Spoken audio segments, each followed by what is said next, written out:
প্রথমে ধন্যবাদ জানাই সোশ্যাল মিডিয়ার সবকটি প্ল্যাটফর্মকে। পরে নমস্কার জানাই সোশ্যাল মিডিয়ায় এরকম সুন্দর সুন্দর ভিডিও তৈরি করে পোস্ট করার জন্য সমস্ত কন্টেন্ট ক্রিয়েটারদের। ভিডিওটা সম্পূর্ণ দেখার চেষ্টা করুন, অনেক কিছু জিনিস জানতে পারবেন। আচ্ছা, আপনারা বেশ কিছুদিন আগে দেখেছেন কি একটা বিশাল বড় ভিডিও ভাইরাল হয়েছিল? বৌমার সঙ্গে শ্বশুরের বিবাহ ভাইরাল হয়ে যাবার পর এটা নিয়ে অনেকেই অনেক রকম ধরনের পোস্ট করেছেন, লেখালেখি করেছেন। পরে আমরা জানতে পারলাম ভিডিওটা ফেক। তা এরকম এই কাকাকে নিয়ে যিনি ভিডিও তৈরি করেছেন, তিনি আগে থাকতে প্রস্তুত ছিলেন এই ভিডিওটা তৈরি করার জন্য? নাহলে তো ক্যামেরাটা সেট করতে পারতেন না, প্রথম। দ্বিতীয়ত,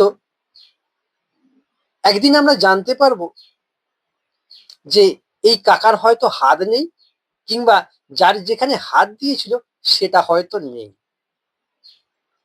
আমি এই সকল কন্টেন্ট ক্রিয়েটারদের বলবো, আপনারা কি অন্য কোনো কন্টেন্ট খুঁজে পান না, না তৈরি করার মতন ক্ষমতা নেই?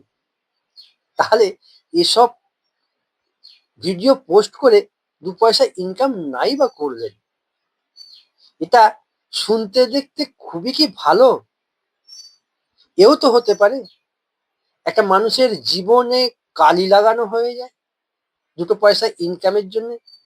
কোনটা আগে, পয়সাটা আগে না কালি লাগানোটা আগে?